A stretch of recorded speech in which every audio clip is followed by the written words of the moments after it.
Testing. Give me a sound check while I lubricate.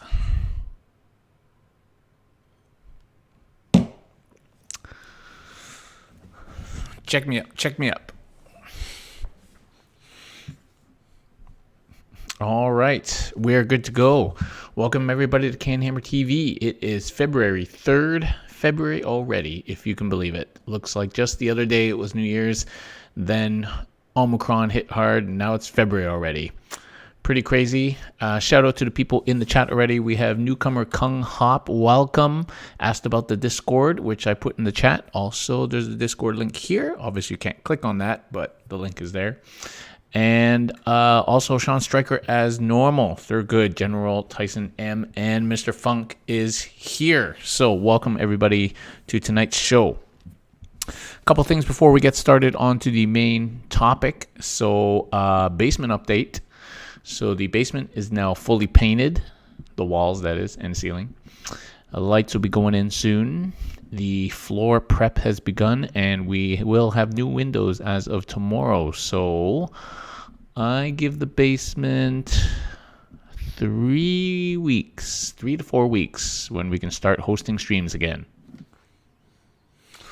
And I'm super excited about that because we will be going new school and trying to emulate some of our erstwhile colleagues on YouTube and bring this new style sort of game where you really see the people playing with occasional overheads and dice rolls and having a producer. So we're going to rotate around me, Francois, and Phil and bring you some nice competitive stream game content. So that is the plan at this time when the basement is ready. Speaking of games, I couldn't make my game last night for various reasons that I won't go into, but we will try. I'm trying to play that game either this weekend or this week. That was, of course, my Custodes against Francois' obnoxious rack spam list, which is crazy. He reassures me it's only 108 or something racks, not 180 something or whatever, but I'm sure if he could have painted that many racks, he would have had that many racks. Anyway, so we couldn't play that yesterday night, but we will try and play it in the next week. So, Canhammer Team Tournament update. So we are still a go. The next 2 or 3 weeks will really tell us whether this is going to happen or not in terms of the province is just reopened. And so we'll see if there's a big spike in COVID. If there is and we have to lock down again, I think that might be difficult to pull through for us. But if not, if everything goes well, then I can't see us having any issues with going forward with it. So we're holding steady right now at 24 teams. We have 7 on the wait list still. But we may be expanding once we're pretty sure that we're going to go ahead. So hold tight and do let us know if you want to go on the wait list there as either as single players or teams. We do always need single people to fill in for drops, so let us know. But for now, we are waiting to see what happens as the province reopens. In other news, no news, which is not good news, which is Forge World FAQ, still nowhere to be seen. We had a bunch of FAQs yesterday or today in a bunch of other things, but no Forge World FAQ, which, to be quite honest, is getting very tiresome. Given that this codex was supposed to be out last year, the fact that there's nobody who's written some PDF somewhere is quite mind-boggling. They even wrote points changes in a published printed book before somebody wrote a PDF. Like, boggles the mind. Anyway, we all patiently await the day, and I'm sure we're all going to give thanks when it comes out, when we should be giving salty complaints. But anyway, that's how we are. And finally, before we get started, congratulations to Richard Siegler on winning the ITC and LVO 2022 after surprising everybody by showing up. People were licking their chops at a chance to win before the Siegler decided to come. And sure enough, taking AdMech no less, showing people that the faction is not dead, taking LVO, going undefeated. So congratulations to Richard. We're not going to see them this year at Canhammer Team thanks to COVID, but hopefully in the future or at Charity Hammer this summer. Big shout out to the Custodes players at LVO, of which there were many, playing very varied lists with different shield hosts. And so it was really good to see that people did very well with all sorts of different lists, including 2 in the top 8 and 1 in the finals, who unfortunately lost to Siegler, which is no big there's no shame to lose to Richard Siegler at the finals of LVO. So, but yeah, some really interesting lists being played there. So after careful consideration, I've decided not, and because I was super busy this week, I just did not bring you any list coverage from LVO. And so while some of you may lament that, my reasoning mostly is that A, I'm busy, and B, it's lists built for a game that no longer exists, because the missions all changed, points changed, so I didn't want to spend too much time talking about things in the past. We'll look forward. But big shout out to all the Custodes players at LVO, putting on a great show, including lots of new names that nobody's heard of before, so that's always good to mix things up at LVO. Okay, we got some new people here. We got Captain Hans and Scott Adams. Welcome. Sounds like he was one of the Custodes players at LVO, so that is great. And yeah, I don't know, LVO just wasn't a go this year. I mean, I heard they kicked some people out without masks and things like that, but like, I know that the United States doesn't believe COVID exists anymore, but the rest of the world still does. So, you know. Okay, so we're on to the topic of tonight. This is Custodes Tactica episode 66. And tonight we are going to start diving into the new book with a series of deep dives. And we will eventually get to, when I polled the community about what they wanted to talk about first, either data sheets or army rules. People chose army rules. And then when I polled people what they wanted to talk about first, either go in order, so I guess it would be like shield hosts and stuff like that. People actually overwhelmingly wanted to talk about the katah, the martial katah. So that's what we're going to talk about tonight, is the martial katah. And I plead ignorance as to the proper way to pronounce that, but that's how I pronounce it, because it sounds like kapla from the Klingon. So that's how I'm going to pronounce it. Okay, so in my games so far, first of all, just as a general starter, I've had a ton of fun playing this codex. First of all, because it's new, and we all needed a new way of playing this book in this army. It's been pretty stale for a while, but yeah, and that's not a comment on how good it was. It's just in terms of how most people played. It's pretty stale. So first of all, because it's new and fresh, it's been super fun to play. Playing models that we haven't played for a long time, like bikes, super fun again. Learning new missions at the same time, super fun. And the book itself is just super fun to play. Particularly the list archetypes that we're seeing these days. So we went from dread spam basically to now trying out all sorts of different units which do different things. It's been super fun to play the army. It's super flexible and it does all sorts of things well. It can be in many different places, and there's so many strategic choices to make in a game. So I think the army is in a great spot right now. It's just super, super fun to play. So go out there and play it because it's super fun. Online, we got Hans Pidsty. Welcome. Thurgood asks me, what are my thoughts on the plate changes for LVO? So if you're referring to the seemingly random judgment made that the plate counted as a heroic, even though it specifically states that it does not count as a heroic, yeah. I guess you can guess what my thoughts on that are, as I expounded on it in Discord quite a lot. And you know, the thing about it is, if it was a little bit ambiguous or needed FAQ, then fine. Judges have to make rulings, and LVO guys, they like to put it out there ahead of time so they don't get bombarded with questions at the time. I totally get that, but it wasn't ambiguous. If you think that it's not right and that it's too powerful and that it needs to be reversed, that's one thing, but just randomly changing it is Yeah. And the problem with that, my main problem with that, because to be honest, is not a big situation. It's only specifically in a situation where you are doing it into a charging unit. My biggest problem with that as a TO is that now we're getting into the whole problem of every event having their own way of playing that we were trying to avoid this whole time since 8th started. And that's the slippery slope that I don't want us to go down again. I don't want every event to have their own rule set. No thanks. So anyway, whatever. Okay, so onwards to the topic. So back to the army being super fun to play. One of the big reasons the army is so fun to play right now is the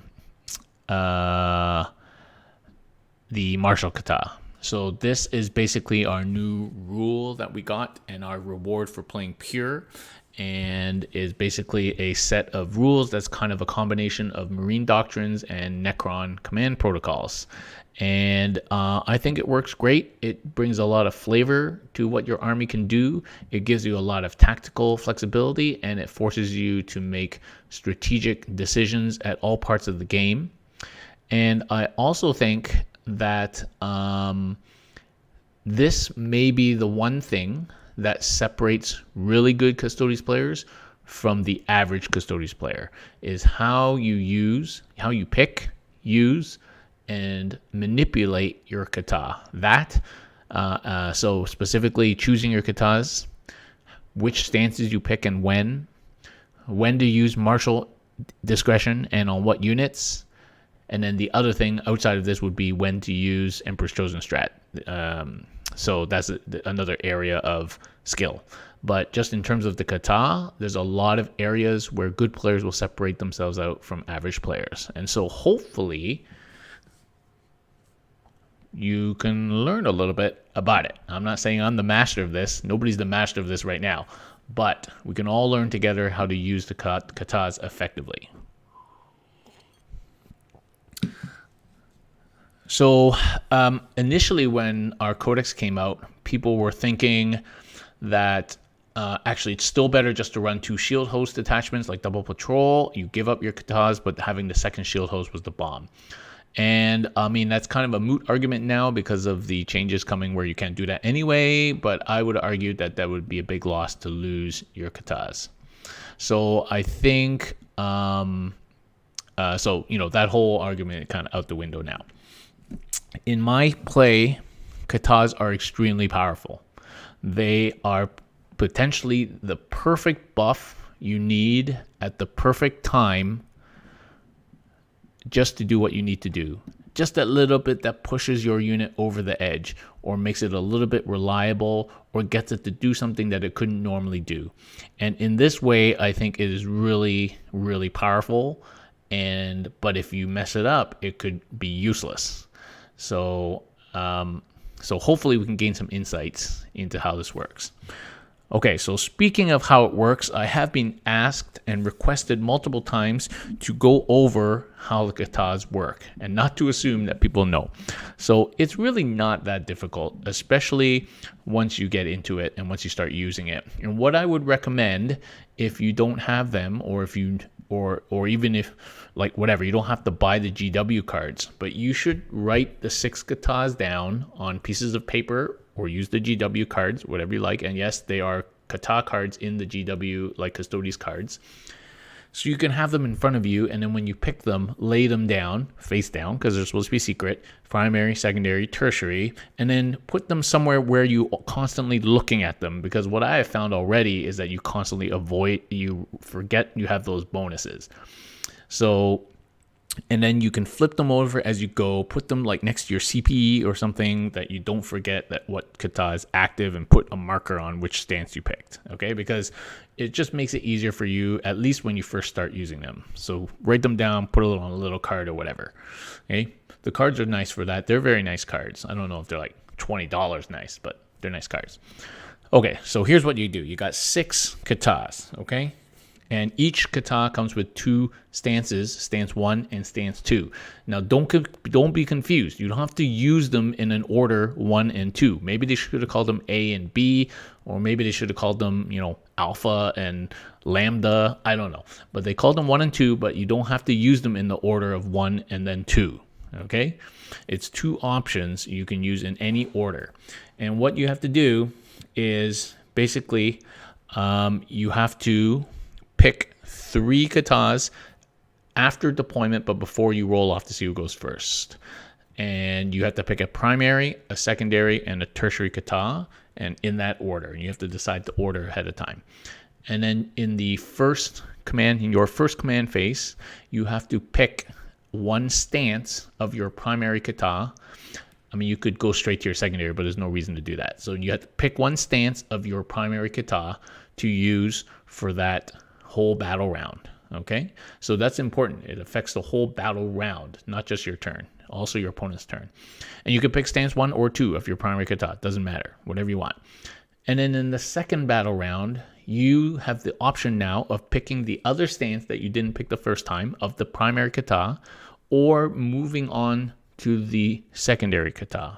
And once you move on to the secondary, you can no longer go back to the primary. Okay, and then you pick 1 stance from the secondary, so on and so forth. And then so you can pick the next turn 3, you can pick the other stance of the secondary that you didn't pick, or you can move on to the tertiary, and then again you can't go back to the secondary, and so on. So you have a choice of 6 stances over the course of 5 turns, and it's up to you to manage when you move, which one you pick each round, and when you move forward, and you can never go backwards, and you can't repeat. Okay. There are ways of changing these things and manipulating these things, which we'll go over, but that is basically how it works. So if you go from primary to secondary turn 2 to tertiary in turn 3, and then you use both stances by turn 4, you could have no stance in turn 5. And so you don't get any buff. Okay? You don't just get the last one lasting to the rest of the game. You don't get katah buff in the turn when you've run out. Okay, so why are katahs awesome? So the first thing about katahs that's awesome is when you choose it. So it's not something you have to put on your army list. It's not something you even have to think about before the game. You get to choose your katah after knowing the following information. Obviously, you know what army you're playing, so what you want to do with your katah. Number 2, you know your opponent's army, and what they do and what they want to do. Number 3, you know the mission and what you need to achieve to win the game. Number 4, you know what the terrain looks like. Number 5, you know what the objectives look like, which ones are yours, which ones are where, and which ones you can get to. You can even measure what kind of advances you would need to get onto midfield objectives. You have all this information. And finally, number 6, and not least important for sure, is you know both people's secondary choices and what they're trying to do and what they're trying to achieve. And you have all this information before you have to pick. So the only thing you don't have is who's going first. And so you couldn't have it any better. And so that is why it's... Oh, and you have both armies' deployments. And unless people got redeploys or pregame moves, that is static information. So it is so powerful in terms of all the information you have before you even have to choose what you do. So take your time and choose carefully. Okay. So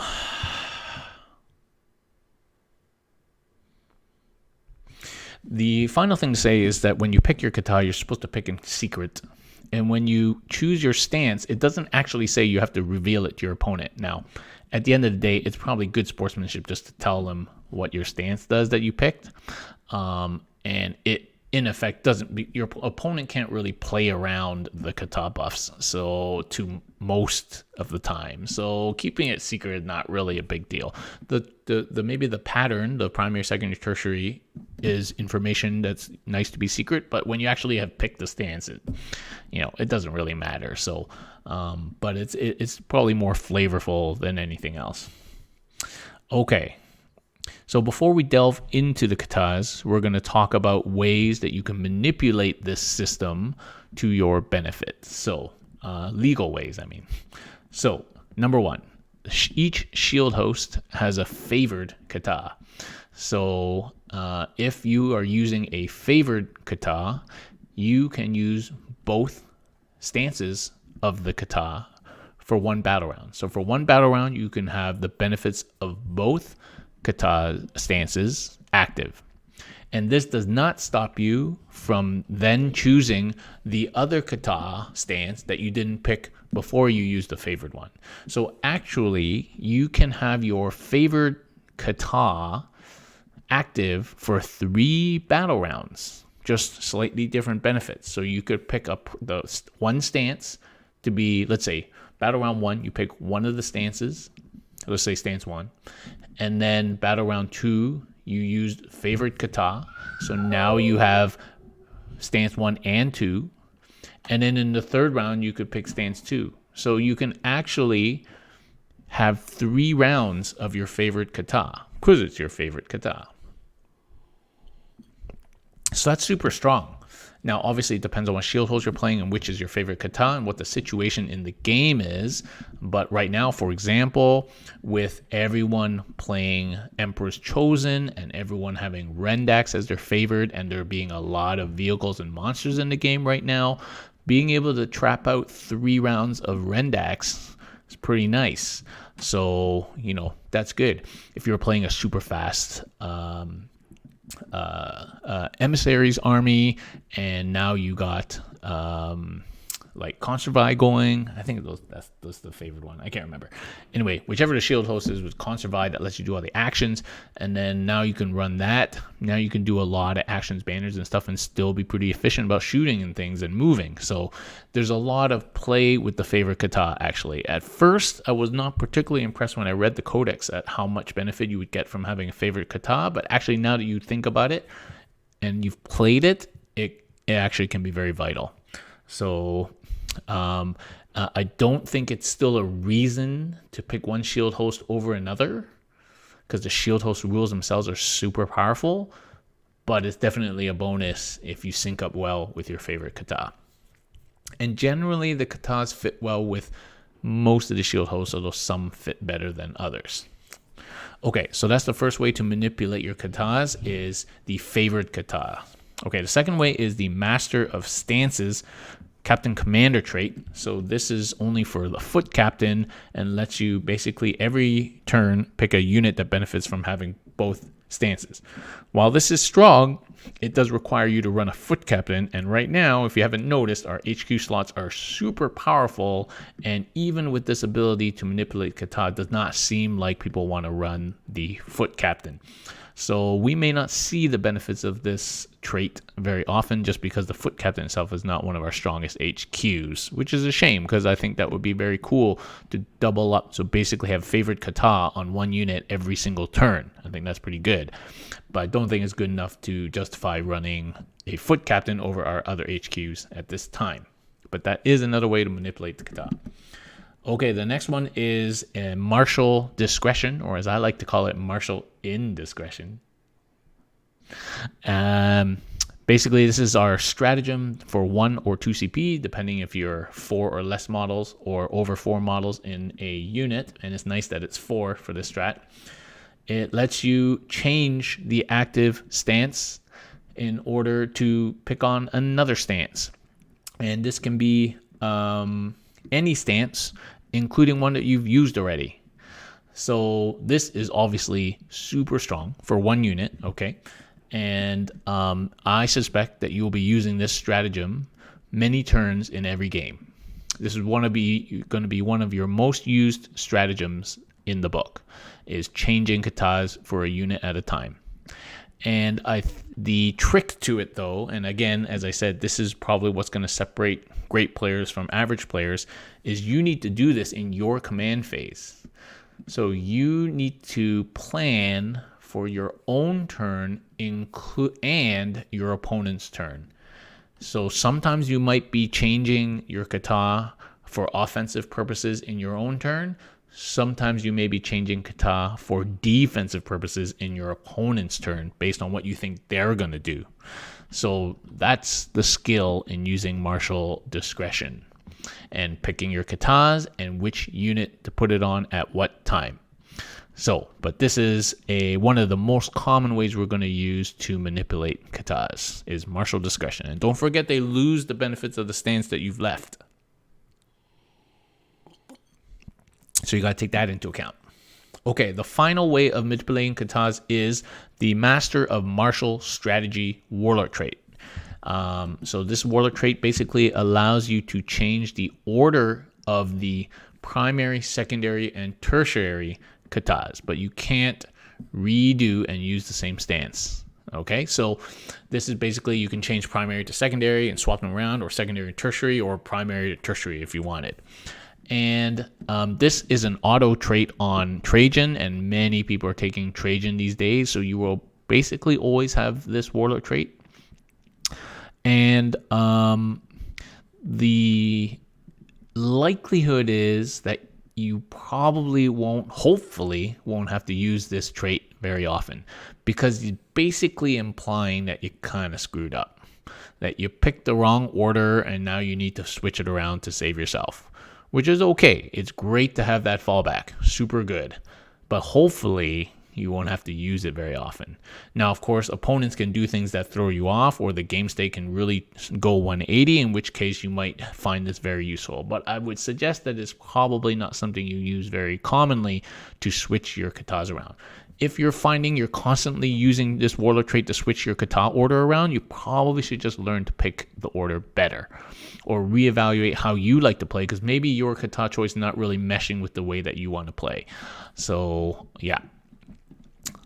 But this warlord trait is also linked with the CP regen. So if you're not running Trajan, you might still take it, even just for the CP regen and the occasional, oops, I messed up, sort of benefit. So Master Martial Strategy, that's the warlord trait that we can use to manipulate katahs. And that's it. So we have 4 ways of doing it. That's pretty good. You wouldn't expect any more than 4 ways of manipulating your army rules. So that's pretty good. With those things in mind, let's dive into the katahs themselves. Okay, the first one is Callistus. Callistus, stance 1 allows you to roll 2 dice when you advance and pick 1. It doesn't say pick the highest. It says pick 1. Well, it says discard 1. So you could pick the lower roll. I was trying to think of situations where you would do that, because you could just pick the higher roll and then not move that amount. So, I don't know. Rules writing. But if anyone knows of a reason why you would pick the lower roll, please let me know, because I'm interested in tricksy ways to apply such a thing. But anyway, so you pick one of 2 dice for your advance roll. Usually the higher ones you move further. And the second stance says that when you move in advance, you count as stationary, which is great. So Callistus is become one of the most popular primary katahs. And that's because it's basically really nice in that first turn or first couple of turns to be able to either reliably advance forward into the midfield and onto objectives, or to move and still advance and then still have shooting output. And you can pick between the two, and it's really nice. And you combine this with all sorts of our units, and it really makes for a nice opening katah. So just on one of my games, I hot loaded one of the flanks with all 6 bikes and the bike captain, and I switched on stance 2, which allowed my bikes to shoot forward 20 inches and still shoot 24 inches salvo. And it was a dawn of war. I was basically on their deployment zone and shooting salvo at everybody, and it was great. So that's just amazing. It allowed the rest of my army to push right into midfield and still spray out a bunch of shooting. And so Callistus as an opening salvo type, primary katah, really, really nice. The other thing, allowing you to reliably advance onto midfield, super good as well. But I would suggest most people are probably using stance 2. And so it's super good. Units such as SAGs, for example, now that they can move, advance, and shoot, super good.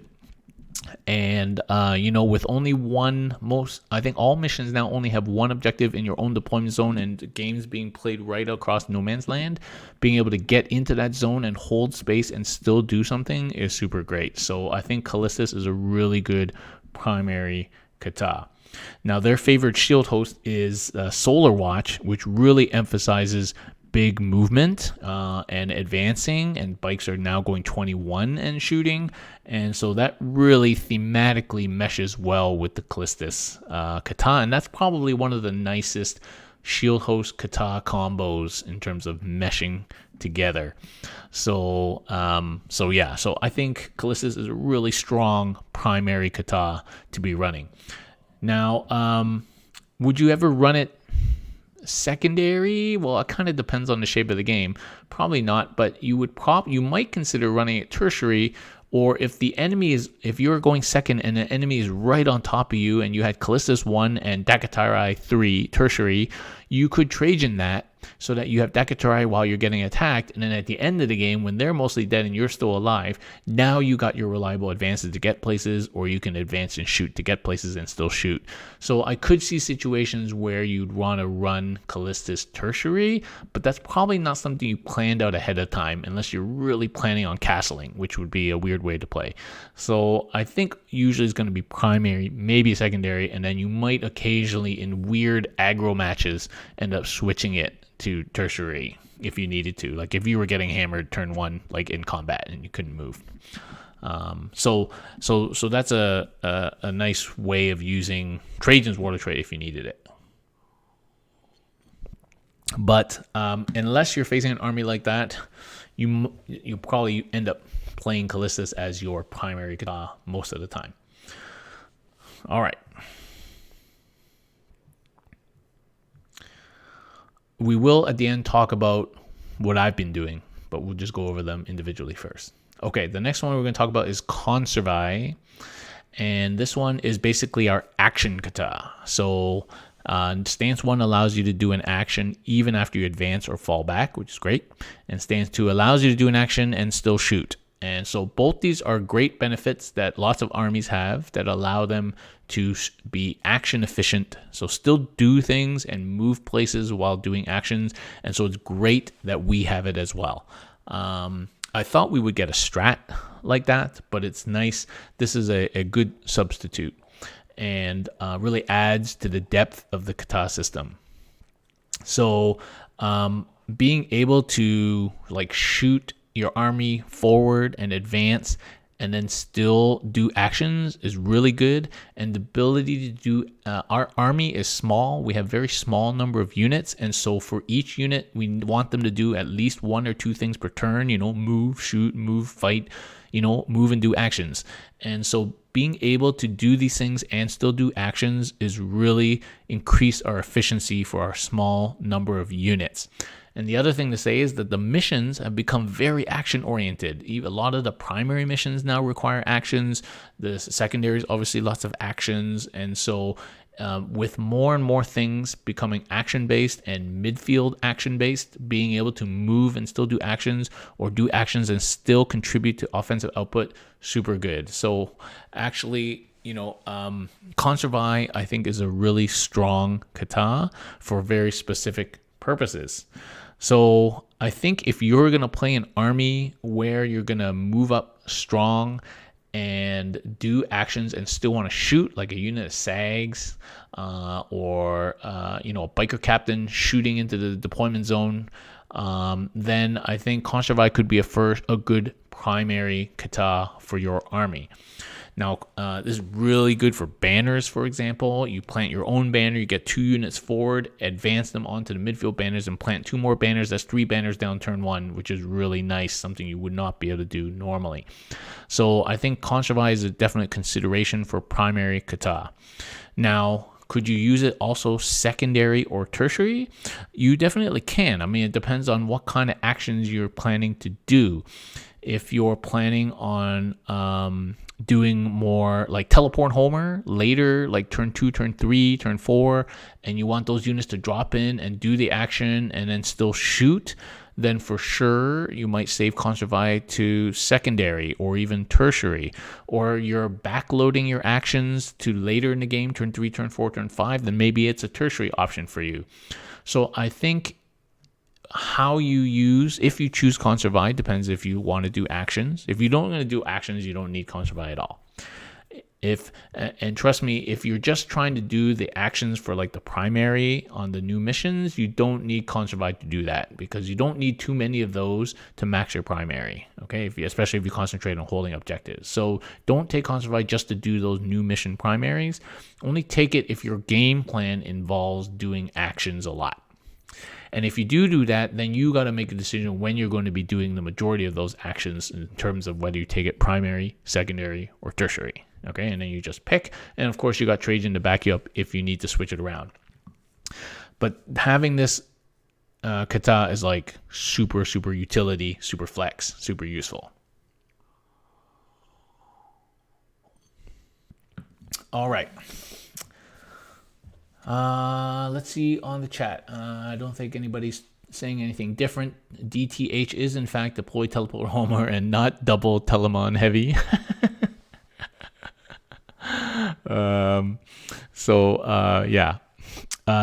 Mr. Funk brought up a good point that I forgot to talk about, which is Conservai is a great target for martial indiscretion. So when you move and you're like, oh, I really need that one unit to like banners, but I want everybody else to do something else, then you martial indiscretion those guys so you can get the Conservai on them.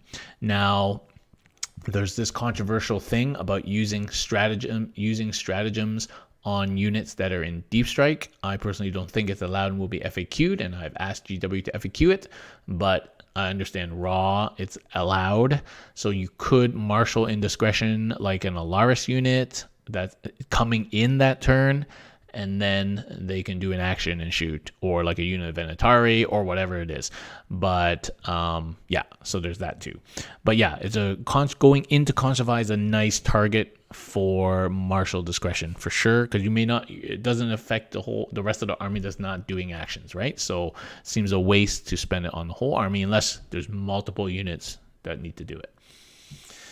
Okay, next stance is Dacatarai. So Dacatarai is our combat oriented katah that's basically becoming a bit of a staple pick because in the current meta, it seems to be a nice boon when you need it, when you start getting stuck in combat. So stance 1 basically limits enemy pile-ins and consolidates by 2 inches, which is great. That means they can't move around you, they can't move past you and slingshot off you onto objectives, and they can't get as many people in to attack you, being able to only move 1 inches on the pile-in. So this is a nice, especially against spammy armies, lots of horde. Rack spam is the one that's most recently come to mind, and helpful for that. But probably the stronger stance is the second stance, which gives you +1 attack and reduces your damage to 1. Now you're like, reduce the damage to 1. Well, we're only doing damage 2 most of the time. So it's like, it's not, it's 50% reduction, but it's not a huge deal when you're putting out more attacks. And you combo that with other things, including the Imperious banner, and now you're putting out a whole bunch of attacks. And sometimes doing lots of 1 damage is better than doing smaller number of 2 damage. And then also, obviously, there's a lot of -1 damage out there, and so there's no point getting reduced by a rule to 1 damage when you can have extra attacks that only do 1 damage. So it's kind of our built-in counter to -1 damage, and it definitely works well for that. So this being a melee-focused katah generally means it's going to be a secondary or a tertiary type katah, and it's unlikely to be a primary katah unless somebody's like charging right down you. So yeah, this is usually secondary or tertiary katah, and so it might be helpful depending on how the game goes and how aggressive you get and how aggressive your enemy gets, if you can switch the secondary and tertiary around with Trajan, depending on when you get into combat. But so the Dacatarai, definitely more a secondary or tertiary katah.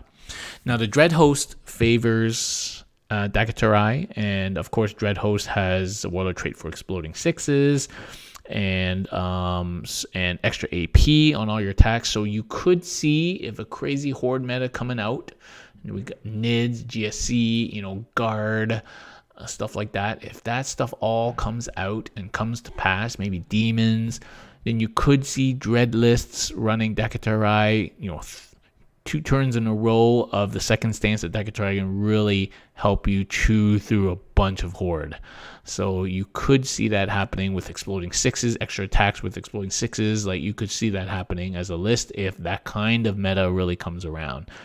So yeah, so we can definitely see that. Okay, for now though, if you're not running Dread, say you're running Emperor's Chosen, then it's really nice just to martial discretion your unit that's stuck in combat, stop those Paladins Consolidates and give them all extra attacks. So that's nice. Now, it obviously is much more effective on larger units, and we tend to be running kind of MSU right now, but I'm toying around with this 10 Guardian unit and giving those guys an extra attack each, and then maybe adding Avenge the Fallen on that, and then putting a banner on that. That's like +3 attacks. That's like a crazy number of attacks on a super solid, hard to move unit, and I might just have to write that list later. But that is stacking a bunch of attacks onto your Guardians and making them killer. So yeah, so that's a list idea I've been having. The 10-man Guardian bomb, maybe 9, I don't know, and with Imperious Banner and Dacatarai, maybe even running a Dread Host, but probably not. And just spamming, Avenge the Fallen after you lose the guy. That's like 6 attack Guardians, just putting out waste. -1 to hit in combat. Oh, yeah, that sounds good, but it's a lot of points. But it's 450, 500 points. It's not too bad, actually, if you think about it. So that unit's not going to die for a long time. Okay. So the next stance is Salvus. So Salvus is an interesting one. Lots of people have paid attention to Salvus for the Auric, for the double firing Auric stance 2, which we're going to talk about. But really, I think it's the stance 1 that's the spicy bit. So stance 1 is just adds 4-inch range to all your shooting. So everything that can take katah, so which is everything other than like the vehicles, get 4 inches extra shooting range, which is great. That turns basically Sagittarum much more useful range.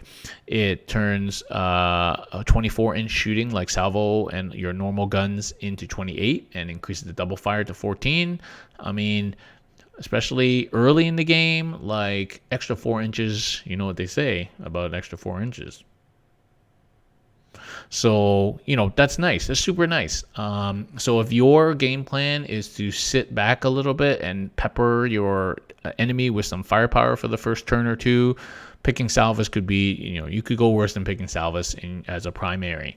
I don't think you're going to need Salvus stance 1 later in the game when you're stuck in.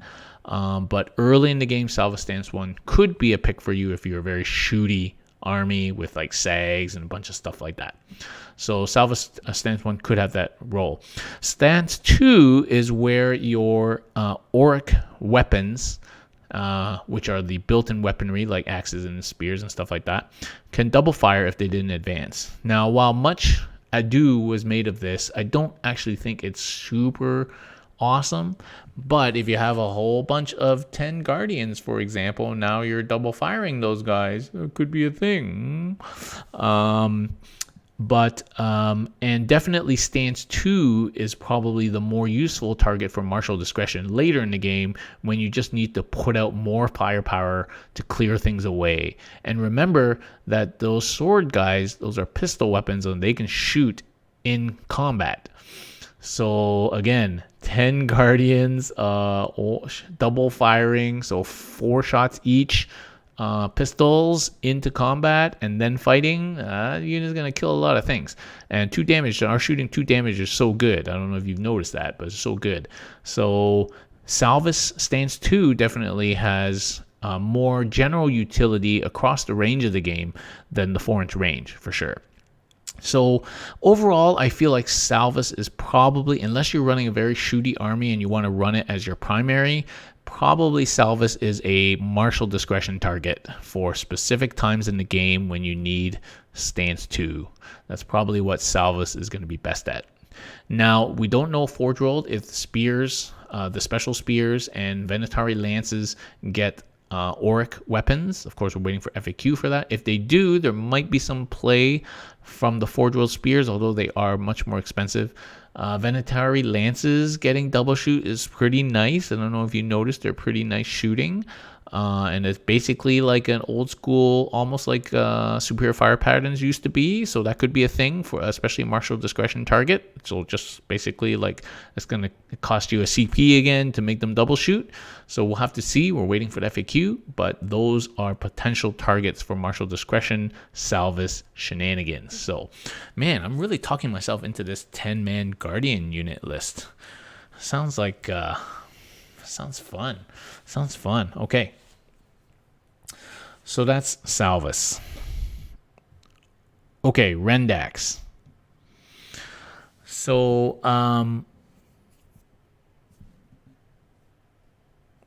Sean Stryker says Salvus can't double shoot if it's within engagement range. I don't know. Does it say that? I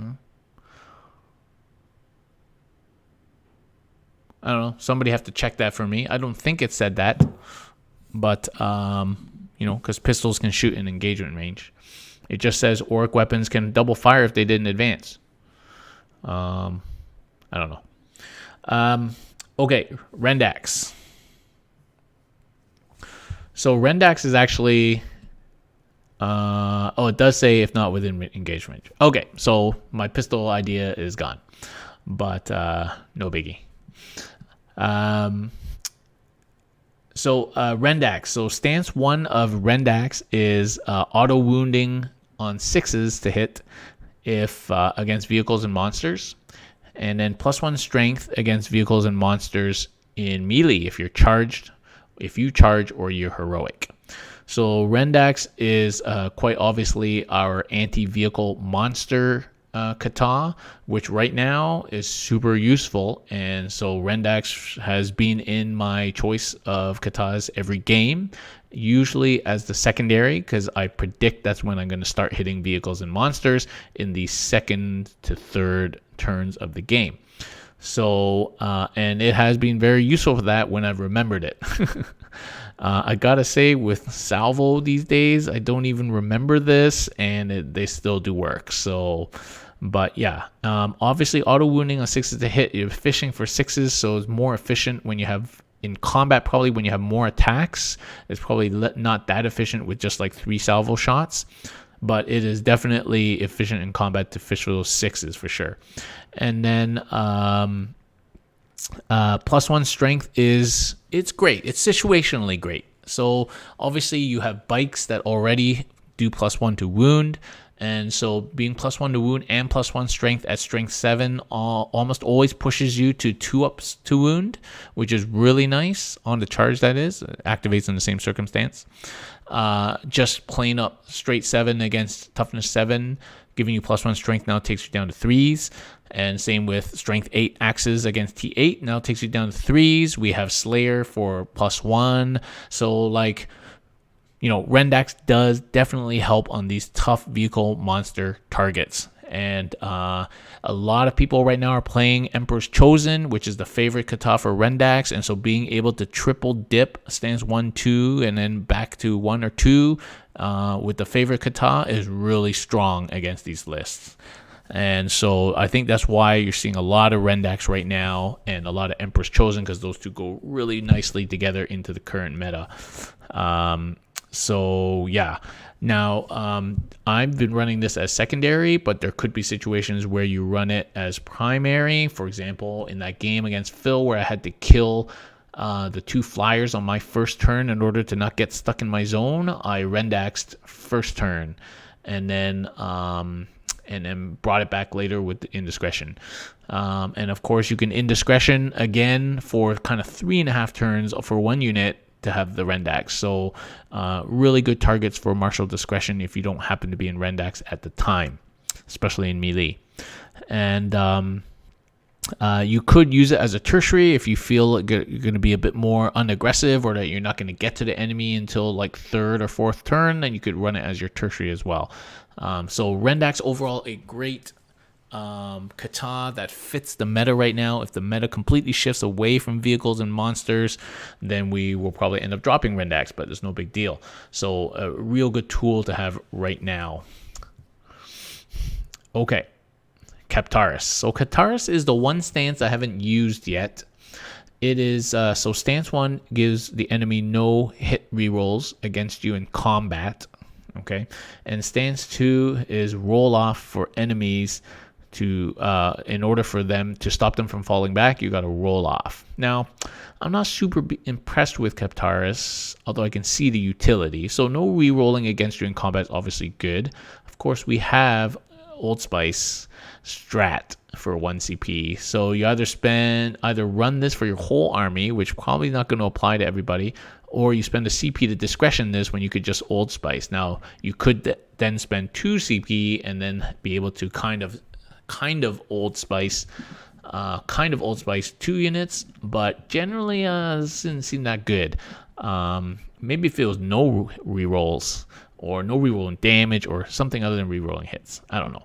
But you could combo that with my 10-man -1 to hit Guardian unit, and they'll be pretty hard to kill, but then you can also Old Spice them, but it's 2 CP. So there's some utility there. Stance 2 is the enemy has to roll off in order to fall back. Now, somebody just put in the chat Kaptaris, and so obviously with new Tau codex coming in, they can all like fall back and shoot and everything. You want to stop them from falling back, and that would be great if it just said enemy couldn't fall back, but you got to roll off, and it's -1 on your roll off if they fly, which a lot of those Tau things do. So it just doesn't seem good as something that you have to commit a katah to and your whole army to have to roll off to stop something from happening. Just doesn't seem good. So I don't know. Kaptaris seems like maybe the weakest katah with the least utility in my mind. So situationally, though, if you spend a CP for martial discretion, you can stop the reroll hits, as we said, in addition to using Old Spice on 2 different units. You could also, if you really need to stop something from falling back, just, you have to plan this ahead of time, of course, as I said, with martial and discretion, but then you might be able to stop that unit falling back, or you might not. And then maybe you then have to spend a CP on Tanglefoot and do all these weird shenanigans. So I don't know. It just doesn't seem that great. Certainly I feel like it's one of the weaker katahs. Okay. So what have I been doing? So I have been running the same thing for all my games so far. So Callistus to start, Rendax second, and Dacatarai third. And I'm playing a pretty flex list with okay shooting, bikes, lots of foot units, guardians, and multiple deep strike threats. So single Alarises, Venatari unit, stuff like that. And so I have found this combination of katahs extremely flexible and strategic. So I've got, and I'm also running, so it has to be said, I also running Castellan's Mark, which everyone should be running. And so that already allows me the flexibility of redeploying 2 units and or putting them into deep strike for more outflanking threat. So the combination of my list and how I play it means that being able to advance up into the midfield turn 1 and then shooting or guaranteeing I get on the midfield objective with a good advance roll is why Callistus is my number 1 is for primary. And then I usually am stuck in by turn 2. I've been stuck in almost every turn 2. because the enemy also has to come out to the midfield now. And so I'm switching over to Rendax because there's been a lot of vehicles, and Rendax just helps you kill. And then because I'm playing Emperor's Chosen, I've basically been doing favorite katah when I need to hit something hard, and then dragging out the Rendax into turn 3. And then I'm into mopping up duty, in which case then little Gribblies and Dacatarai being able to +1 attack has been really useful for mopping up duties. In fact, most of my games have only gone to turn 3 or 4. So that combo has been really good for me. I have used Conservai for some actions with martial discretion. I flipped people back into Rendax when they needed it with martial discretion. I flipped units early into Dacatarai for a +1 attack. And I think those are the main uses of martial discretion I've had. Just using basically those same things and maybe adding a Conservai. Oh, and I flipped people back into Callistus for advances and advance and shoot. So bikes, being able to advance and shoot, and then having strats that also let you advance and fall back and shoot, and then having a possible flip in order to a different trait that lets you fall back and charge. I mean, the bikes are just everywhere. They're moving and shooting and gunning every single turn for 1 CP at a time. They're just so off the charts with the katah and the combination of Emperor's Chosen strat and martial discretion. Like, bikes are just so good because of that. So good. And then obviously they're a lot tougher with 5 wounds each now, and then 1 CP strats to protect them. So good. But it's being able to use your katahs and then flip around with martial discretion is just so good. So that's what I've been doing with my katahs. Yeah, so it'd be really interesting to hear what other people have been doing with their katahs. Maybe if people want to put it in their chat and we can chat about it while we go and talk, answer questions. All right, let's get to the question channel.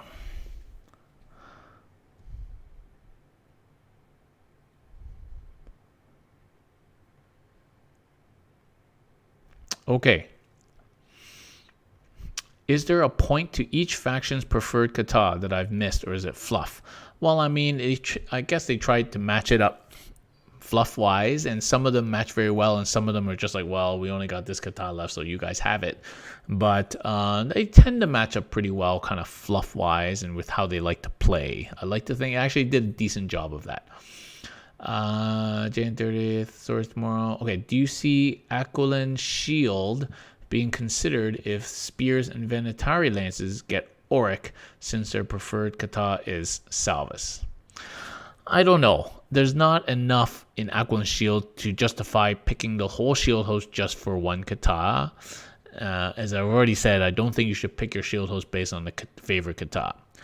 But you can still use the katah, and you can still use 2 stances of it, and you can still go and use them again with martial discretion. So, I don't really think you need to pick Aquiline Shield just to use Salvus katah.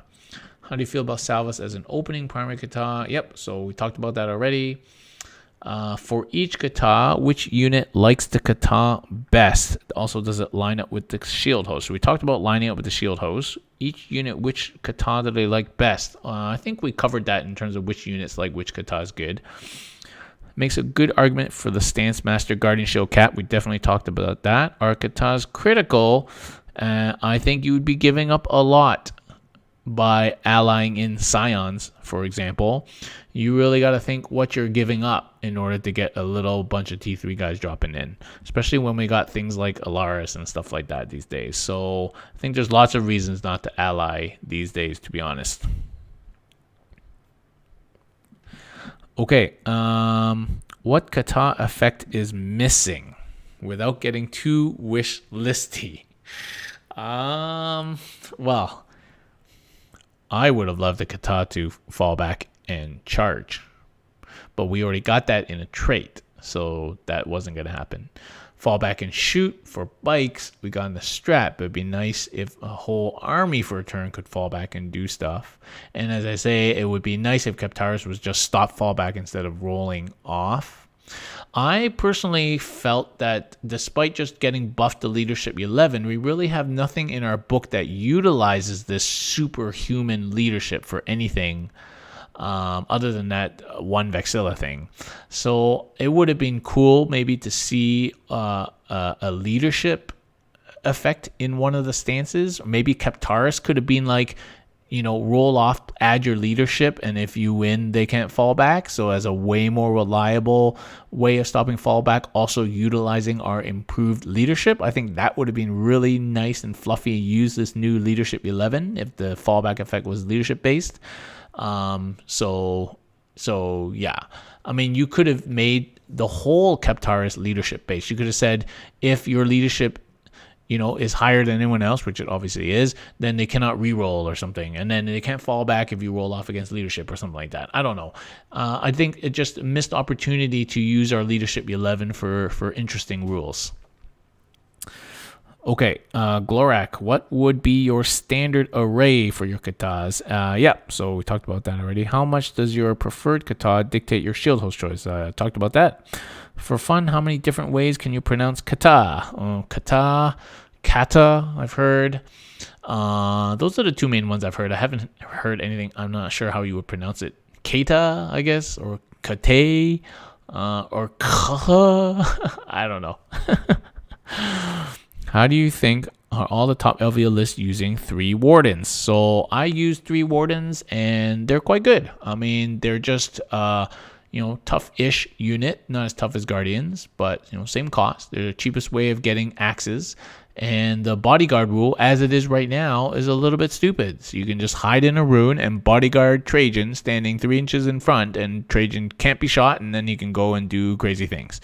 So I think the bodyguard rule, the rumor is, according to Siegler, that is changing, and we may not see too many Guardians run anymore, but at the very least, they are our cheapest way of getting axes. So yeah. Okay. Thoughts on optimal bike squad size? So I think the optimal bike squad size right now is 3, maybe 4. But for a couple of strats, you're going to pay a CP extra, which feels really bad now after playing everything just costing 1 CP. It's so good that everything only costs 1 CP. Your CP goes so far. So to pay 2 is going to feel bad. 3-man is hard enough. It's tough enough. It's now 15 wounds, which is almost as much as 4-man before. And now the CPs only cost 1 CP to protect them, so you don't feel bad about throwing CP at bikes to protect them. And the salvo is so good. So I think 3-man is probably optimal and just running multiple 3s. I think right now MSU is really, really incentivized. Trade-off of more rerolls, cheaper strats versus more coverage. I don't think there's really an issue with coverage right now. I gotta say, in my games, I've not felt like, God, I wish I had, run bigger units so it could be more CP efficient, because there's so much more CP efficiency now with cheaper strats. So yeah. Okay. I think some of the questions above tie into this, but a good combo plays to help score points or swing games, as we can use MD to plan it. Yeah, so we kind of covered most of the little tips and tricks I think that I could come across and things that I've used in the game across this episode. And we tried to always point out where martial discretion is a good target. So hopefully that we've covered that. Okay. Do you think mastering kata is going to be necessary to get the most? Yes, I think so. As I've already said, I think it'll separate the great players from the average player. Okay, let's see. Sean Striker thinks Kaptaris could be good if you can touch multiple units.